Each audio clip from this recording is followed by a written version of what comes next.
স্বামী বিবেকানন্দ তখন দার্জিলিংয়ে। সেখানে শরীর ক্রমেই ভেঙে পড়ছে। দিনরাত পরিশ্রম, ক্লান্তিহীন কাজ, তার উপর ডায়াবেটিস। কিছুতেই যেন তার শরীর আর নিতে পারছে না। চুল গোছা গোছা পেকে যাচ্ছে, পেট ফুলছে, জিভ যেন কাঠের চোখলা, উঠতে বসতে হাঁপ ধরে। তবে স্বামীজির হৃদয় যেন লৌহদৃঢ় বৃষের মতো অদম্য বলশালী। এরই মধ্যে স্বামীজি আবার আক্রান্ত হলেন ইনফ্লুয়েঞ্জায়। শরীর এক্কেবারে দুর্বল হয়ে পড়েছে। অথচ কলকাতা থেকে খবর এসেছে যে প্লেগের প্রভাব মারাত্মক বেড়েছে। করাল মূর্তি ধারণ করেছে প্লেগ। স্বামীজি মুহূর্তেই সিদ্ধান্ত নিলেন কলকাতায় ফিরবেন।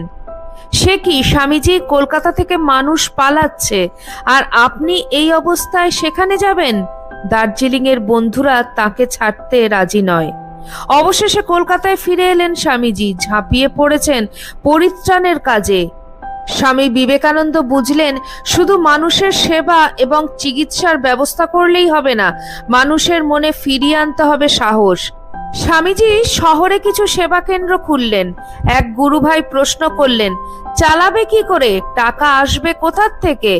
বিদ্যুৎ চমকে উঠল স্বামীজির উত্তরে। তিনি বললেন, দরকার হলে নতুন মঠের জমি জায়গা সবই বিক্রি করে দেব। আমরা ফকির, মুষ্টি ভিক্ষা করে গাছতলায় দিন কাটাতে পারি।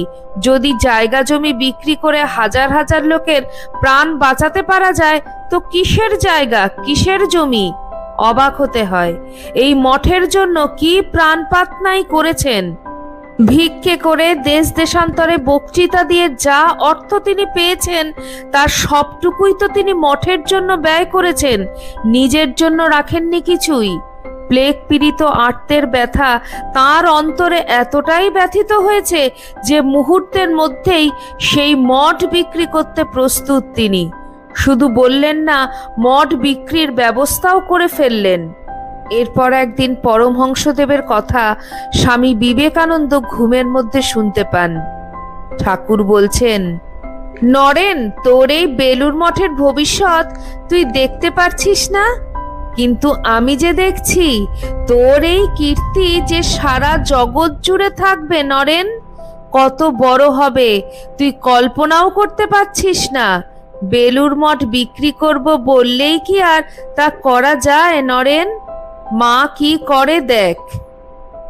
এরপর কি আশ্চর্য, সেবা কাজের জন্য পর্যাপ্ত সাহায্য এলো অন্য সূত্র থেকে। মঠের জমি জায়গা আর বিক্রি হলো না।